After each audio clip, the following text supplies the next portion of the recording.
Zombie apocalypse.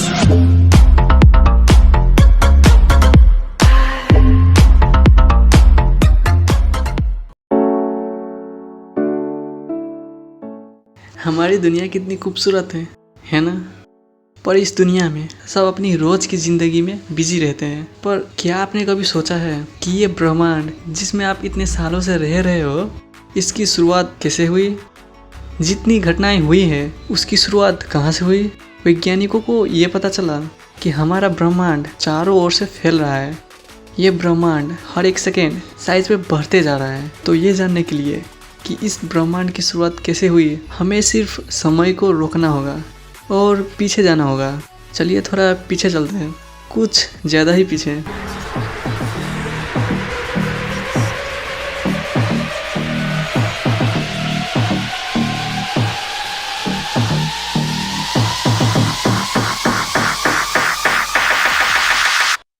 आज से करीब 13.8 अरब साल पहले यह हमारा अनंत ब्रह्मांड सब कुछ इस परमाणु से भी छोटे से गोले के अंदर समाया हुआ है।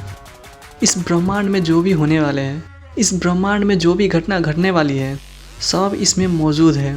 इस ऊर्जा के गोले के अंदर यहाँ पर समय का कोई अस्तित्व नहीं है।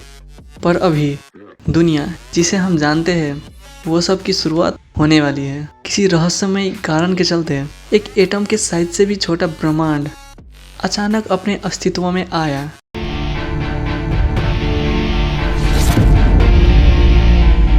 एक सेकंड के करोड़वें हिस्से के अंदर ये ब्रह्मांड अपने अस्तित्व में फैल गया और इसे ही हम कहते हैं द बिग बैंग। इस समय आप जो ब्लास्ट होते हुए देख पा रहे हो, ये सब ऊर्जा है, प्योर एनर्जी। ये ऊर्जा पूरी तरह से फैल गई और इसी समय स्पेस का जन्म हुआ और साथ ही साथ समय अपने अस्तित्व में आया। ये शुद्ध ऊर्जा यानी एनर्जी करोड़ों साल तक फैलती रही और ये ऊर्जा इतने सालों में धीरे धीरे ठंडी होने लगी और इसी ऊर्जा के चलते मैटर का फॉर्मेशन हुआ और वो छोटे छोटे सब एटॉमिक पार्टिकल्स के रूप में, जिसे हम एटम कहते हैं। इलेक्ट्रॉन्स, प्रोटॉन्स, न्यूट्रॉन्स, इन सब चीज़ों का फॉर्मेशन हुआ। असल में दो प्रकार की चीज़ें बनी थी। आधी थी मैटर, मतलब वो परमाणु और बाकी चीज़ें जिससे ये दुनिया बनी है, जिससे आप बने हो। और दूसरा ग्रुप था एंटी मैटर, जो मैटर का ऑपोजिट है और जो कि एंटी मैटर मैटर का विपरीत है। इसीलिए तो जब वो आपस में मिलते हैं तब वो एक दूसरे को ख़त्म कर देते थे। पर फॉर्चुनेटली मैटर एंटी मैटर से थोड़ा ज़्यादा था।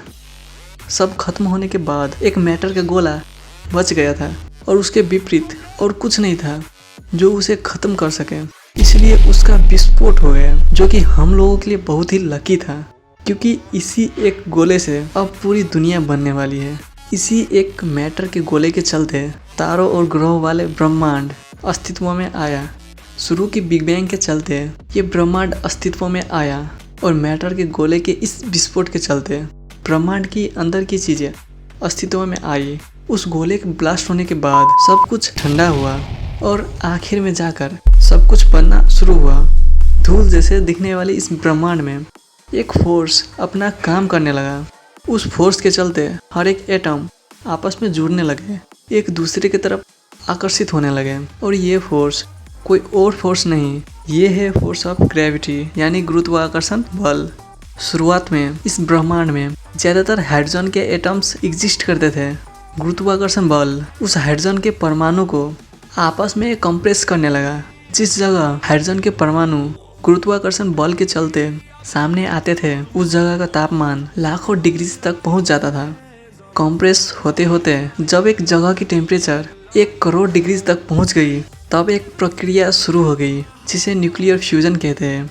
उससे बहुत ही ज़्यादा एनर्जी निकली और उसी समय कुछ ऐसा दृश्य हुआ। इस ब्रह्मांड का पहला तारा अस्तित्व में आया।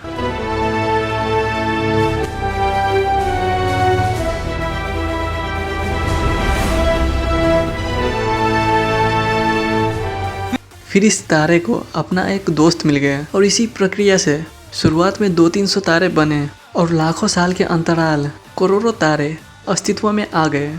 जी हाँ, यही वो तारे हैं जो आप रात को आसमान में देखते हो। वो ब्रह्मांड की शुरुआत में इसी तरह बने थे। धीरे धीरे ये तारे गुरुत्वाकर्षण बल के चलते सामने आने लगे। वो आपस में एक ग्रुप में रहने लगे और अरबों तारों का समूह इस ब्रह्मांड में दिखने लगा और अलग अलग शेप और साइज के ग्रुप का फॉर्मेशन हुआ। वह नज़ारा कुछ ऐसा दिखता है और इन्हें ही कहते हैं गैलेक्सीज। इसी तरह लाखों, करोड़ों और अरबों गैलेक्सीज यानी कि आकाश गंगाओं का जन्म हुआ और इन्हीं गैलेक्सीज के समुद्र में कहीं बीच में एक ऐसी गैलेक्सी बनी और इस गैलेक्सी का नाम है द मिल्की वे, यानी वो गैलेक्सी जिसमें हम और आप मौजूद हैं। इस गैलेक्सी के अंदर खरबों तारे मौजूद है, लेकिन कुछ डस्ट अभी भी बचा हुआ था जो कि स्पेस में तैर रहा था।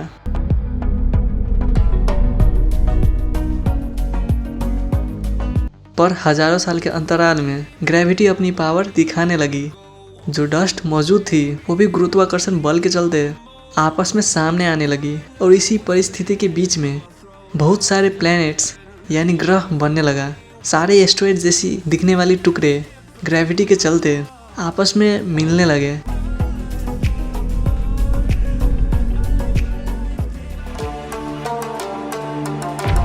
और इन्हीं ग्रहों के बनने के दौरान एक रॉकी प्लैनेट भी बनने लगा, यानी कि एक ऐसा ग्रह जिसका सतह सॉलिड था और किसे पता था कि इसका नाम होने वाला है अर्थ यानी धरती, जिसमें आपका और मेरा जन्म होने वाला है।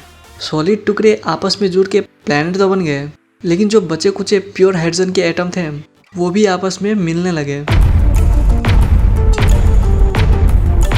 और जैसा कि मैंने तारे के निर्माण के बारे में बताया था, बिल्कुल वैसे ही घटना यहाँ भी हुई। कुछ बचे हुए हाइड्रोजन के एटम से एक छोटा सा तारा बनने लगा। सारे हाइड्रोजन आपस में करीब आने लगे और इतनी टेम्परेचर बढ़ गई कि न्यूक्लियर फ्यूजन की शुरुआत हो गई। एक नया तारा जिसका नाम है सूरज, उसका जन्म हो गया। जब यह सूरज बना तब वो एक बहुत ही तेज सोलर विंड को इरप्ट किया, जिसके चलते बाकी सारे धूल की कण सोलर सिस्टम यानी सौर मंडल के बाहर चले गए और सौर मंडल में वही 8 ग्रह और उपग्रह बच गए जो कि साइज में बड़ी थी।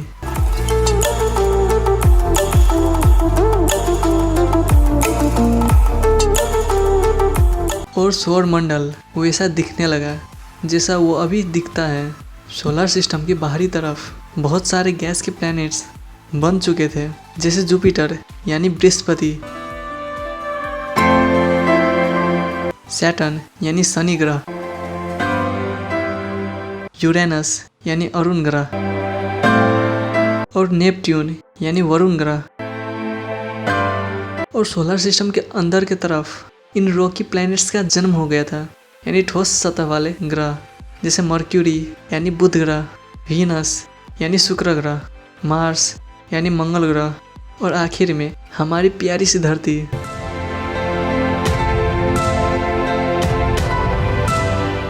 और यही वो धरती है जिसके इतने बड़े सतह पर से एक जगह पे बैठ के आप इस वीडियो को देख रहे हो। आपके जन्म के पहले इस ब्रह्मांड में इतना कुछ घट चुका है। बिग बैंग से जन्मा वो मैटर और उन मैटर से जन्मा ये तारे और इस तारे के बाद ग्रहों की उत्पत्ति और इसी के चलते आपका जन्म। यही थी आपके और आपके पहले की कहानी। ये वीडियो आपको कैसा लगा नीचे कमेंट जरूर करना। वीडियो को लाइक और शेयर जरूर करना और ऐसे ही और वीडियो के लिए इस चैनल को सब्सक्राइब भी जरूर कर देना। तो हमेशा की तरह मिलते हैं एक नई कमाल की वीडियो के साथ। तब तक के लिए बाय बाय, टेक केयर।